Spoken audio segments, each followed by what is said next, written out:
Vamos dar continuidade às aulas da graduação do curso de ginecologia, da disciplina de ginecologia da Faculdade de Medicina do ABC, com a aula Malformações genitais congênitas femininas.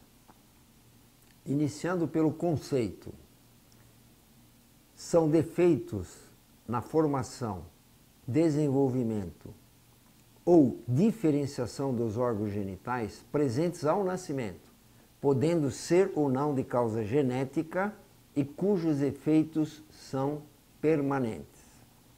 Este é o conceito atual de malformação genital congênita.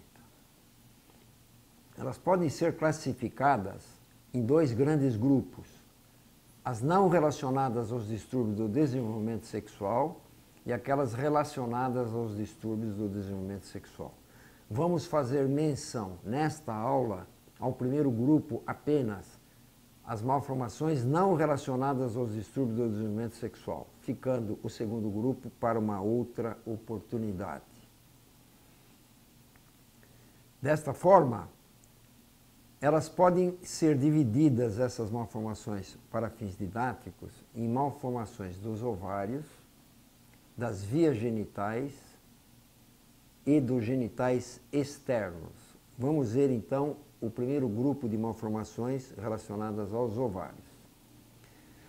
As malformações ovarianas podem ser divididas em agenesias ovarianas e ovários ectópicos, que, segundo a classificação de Wharton, em 1954, dividiu os ovários ectópicos em dois subgrupos. Os ovários chamados supranumerários, quando existem pequenos ovários afastados do ovário principal e sem ligação com o mesmo.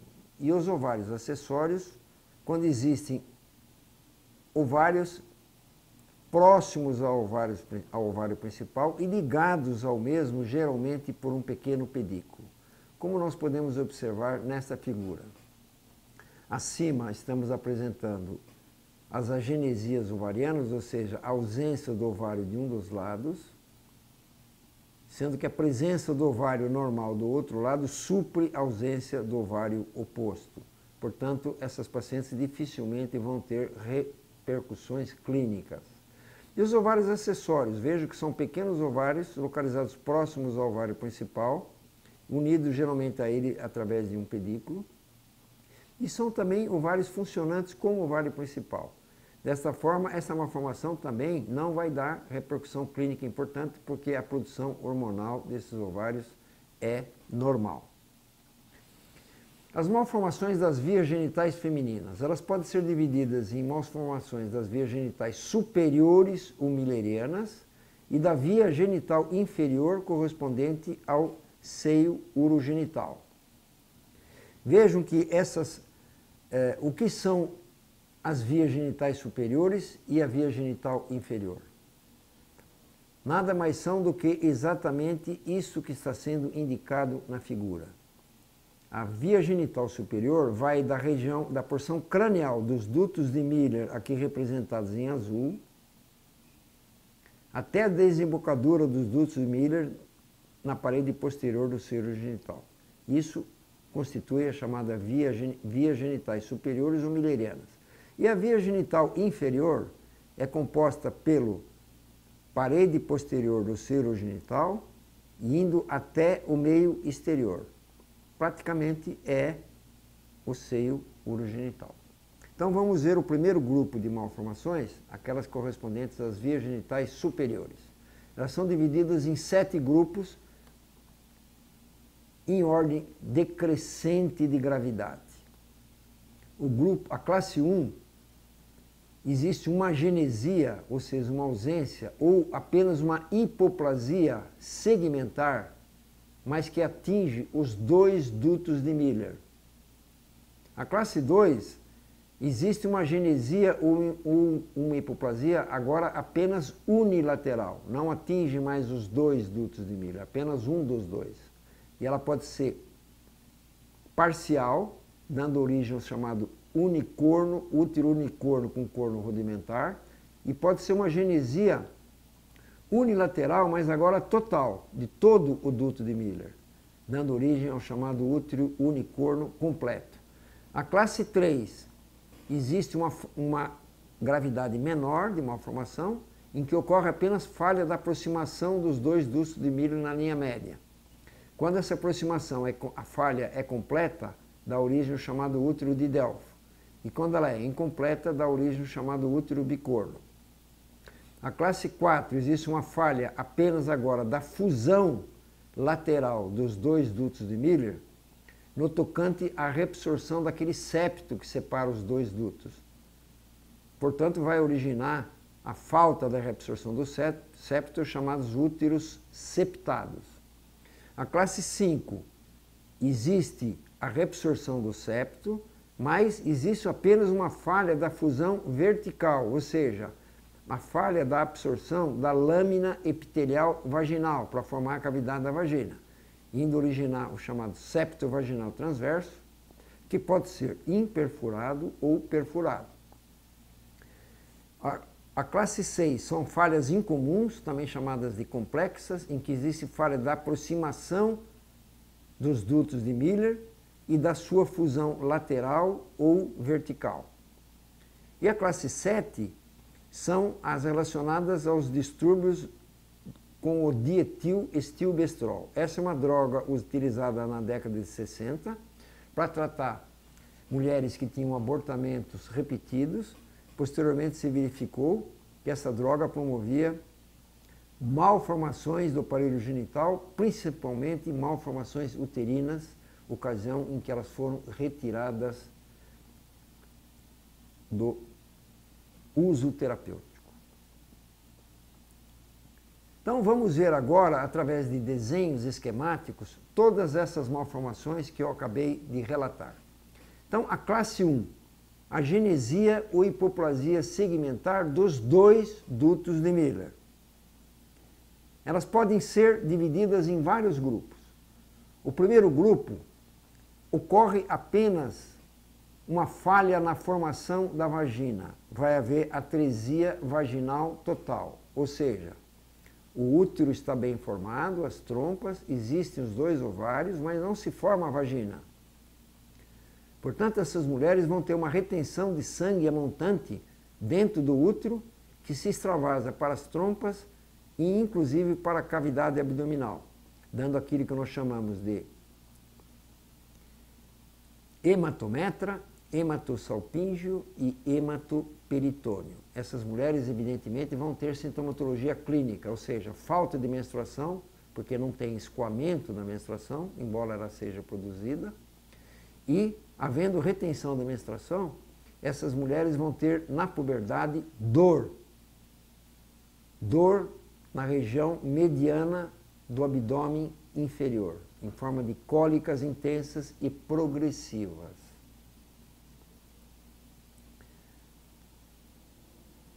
O segundo subgrupo, existe uma genesia agora, ou uma hipoplasia, apenas do colo do útero, chamada cervical. Vejo que se forma a vagina, se forma o útero, as trompas, mas não se forma o colo para dar comunicação com a vagina.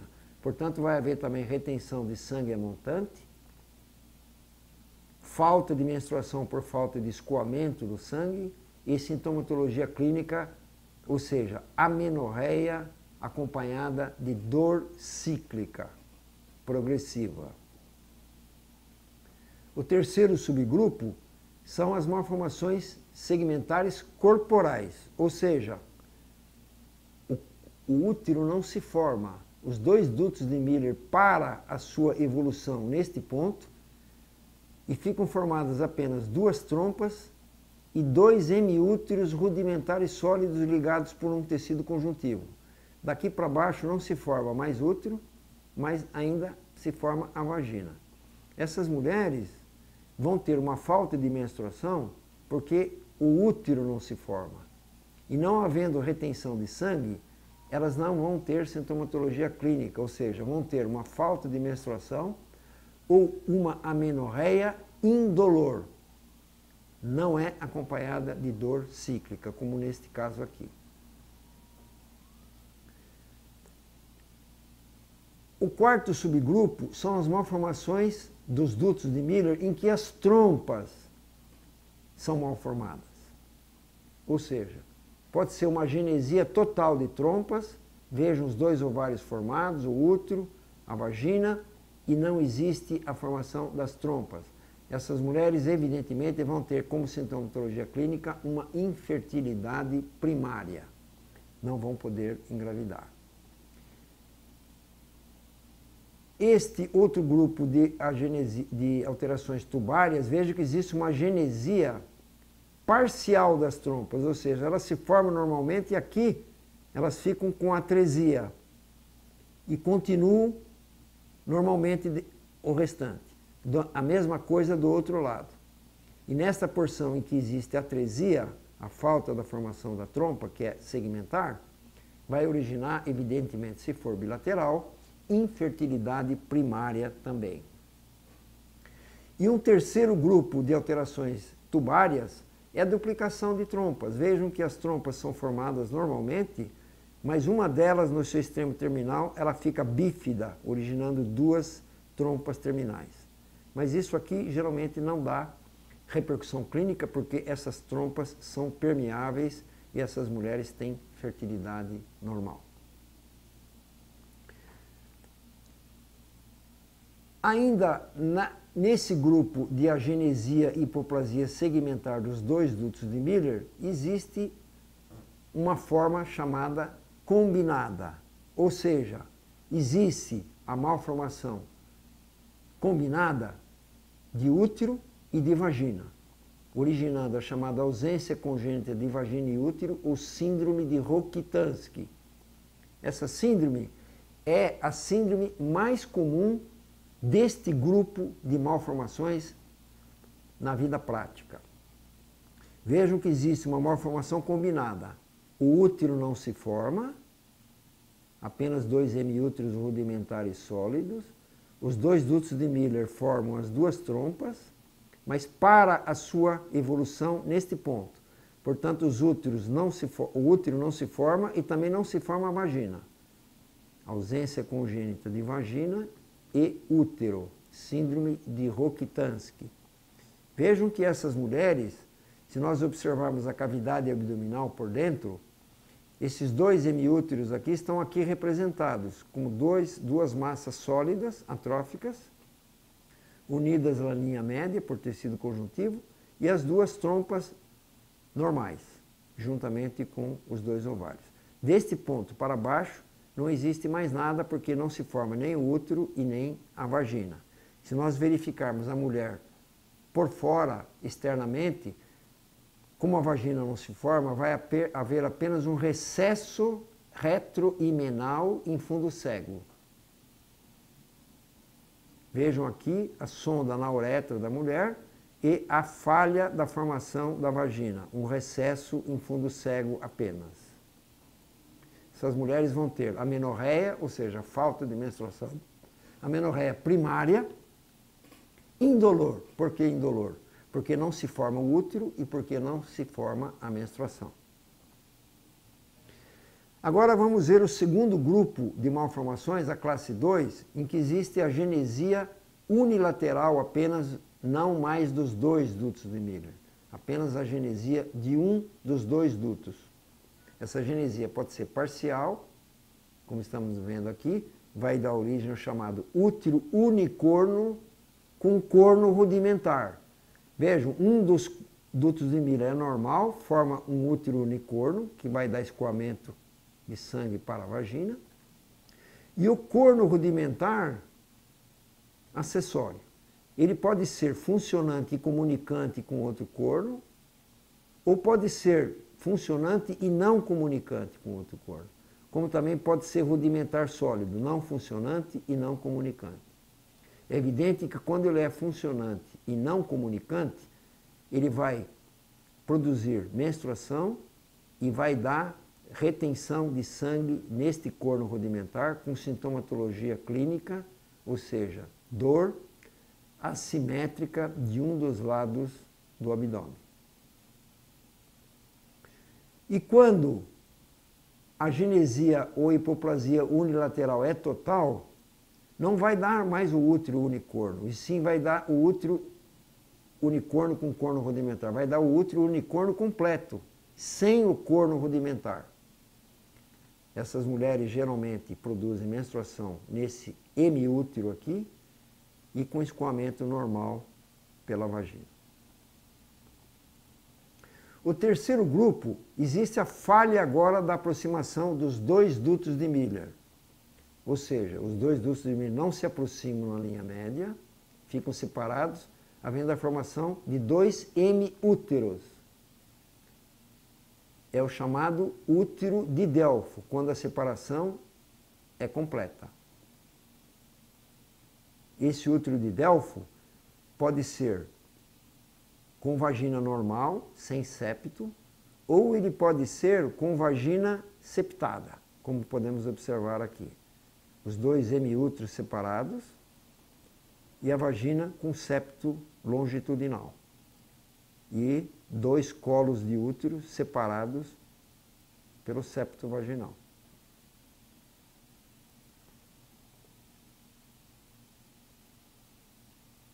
Quando agora a classe 3, existe a falha incompleta da aproximação dos dois dutos de Miller, dando origem ao chamado útero bicorno. Vejam que aqui os dois Miller se aproximam, mas incompletamente, ficando uma depressão no fundo do útero. E, dependendo do grau da falha de aproximação, esse útero pode ter duas cavidades, como está mostrado aqui, com vagina normal ou com vagina septada. E aqui, a aproximação é um pouco melhor, originando apenas uma cavidade uterina, ao invés de duas, como está aqui.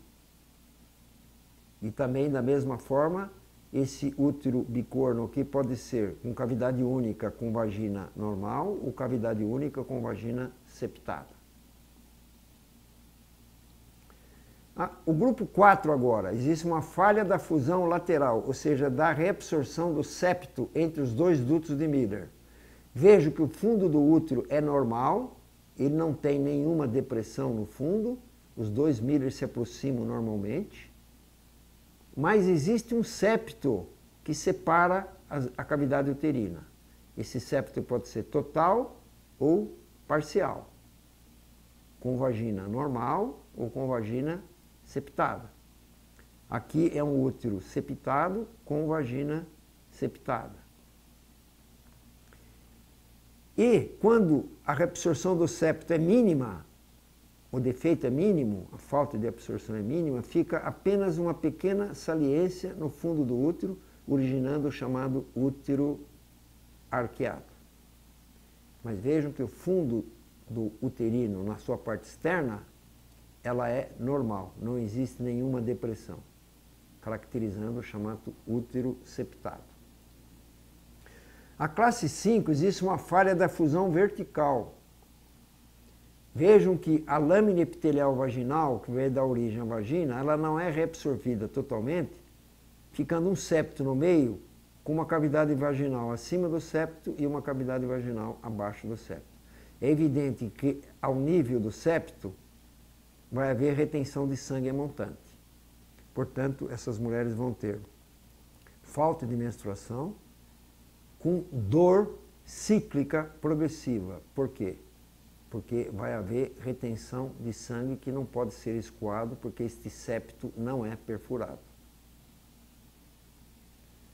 A classe 6 são falhas combinadas, incomuns ou complexas. É falta da aproximação e da fusão dos dois dutos de Miller. Vejam que aqui os dois dutos de Miller não se aproximaram, dando o útero de Delfo, e não houve fusão vertical da lâmina epitelial vaginal do lado deste hemiútero aqui, ficando obstruído.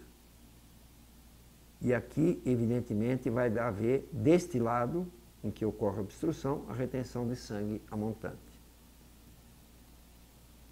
E o grupo 7, aquelas mulheres que tomaram dietil-estilbestrol durante a gravidez, as suas filhas vão ter alterações morfológicas, principalmente da cavidade uterina, originando úteros com cavidade uterina restrita, levando a complicações, geralmente de infertilidade e muitas vezes de abortamentos repetidos. Agora vamos ver as malformações relacionadas à via genital inferior ou correspondente a malformações do seio urogenital. Elas são divididas em dois grupos. As agenesias do quinto inferior da vagina. Por quê? Porque o quinto inferior da vagina tem origem através do seio urogenital. E a imperfuração himenal, ou seja, as mulheres que têm ímen imperfurado. Vamos ver o primeiro grupo, a agenesia do quinto inferior da vagina. Vejam que apenas o quinto inferior está obstruído, havendo retenção de sangue montante. Essas mulheres vão ter, portanto, amenorreia, falta de menstruação, dolorosa, porque existe retenção do sangue e elas vão ter cólicas progressivas após o início das menstruações. E o segundo grupo das malformações do seio urogenital, correspondente à chamada imperfuração himenal. Vejam que aqui apenas a membrana himenal está imperfurada e vai dar da mesma forma que a anterior, retenção de sangue montante com amenorreia dolorosa. Aqui uma segunda visão, vendo os genitais externos por fora, veja a membrana himenal que está fechada, abaulada, azulada por retenção de sangue, e aqui num corte sagital, mostrando a membrana fechada e a retenção de sangue na vagina e no útero. E aqui uma outra visão externa, dos genitais externos, mostrando a membrana himenal totalmente abaulada, porque ela está imperfurada e com retenção de sangue montante. E, finalmente, vamos ver agora as malformações dos genitais externos. Essas malformações são divididas em 4 grupos, as chamadas duplicação vulvar, mulheres que nascem com 2 vulvas, as agenesias e duplicações do clitóris, mulheres que nascem sem clitóris ou com clitóris duplo, as chamadas assimetrias, hipertrofias e fusão dos pequenos lábios, e a fusão verdadeira ou hipoplasia e ausência de grandes lábios. Vamos ver o primeiro grupo, a duplicação vulvar. Vejam que a genital externa está se apresentando duplicada, ou seja, vejam que essa sonda urinária está penetrando numa uretra aqui e numa segunda uretra aqui. E aqui tem uma vulva do lado de cá e outra vulva do lado de cá, chamada duplicação vulvar. Aqui a mesma coisa,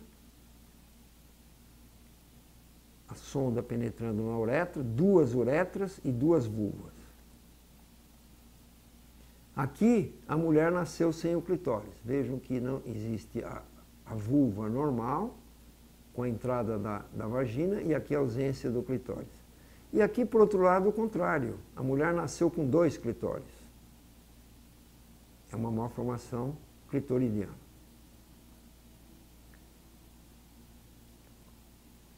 Outro tipo de malformação são as hipertrofias dos pequenos lábios. Vejam que os pequenos lábios são grandes, hipertróficos, eles podem cruzar na linha média, dificultando a relação sexual da mulher e muitas vezes formam um volume aumentado aqui nessa região, trazendo problemas de ordem psicológica para essas mulheres. E a solução, geralmente, é uma cirurgia plástica com a retirada do excesso dos pequenos lábios. E aqui, uma malformação também relacionada com a fusão dos pequenos lábios. Veja que os pequenos lábios se fundem na linha média, escondendo por trás deles a saída da uretra feminina e a saída do ímen. O tratamento disso aqui é simplesmente fazer uma incisão no sentido vertical, separando os 2 lábios que estão fundidos e exteriorizando a uretra e o ímen. Desta forma, completamos esta aula sobre malformações genitais congênitas do aparelho genital feminino.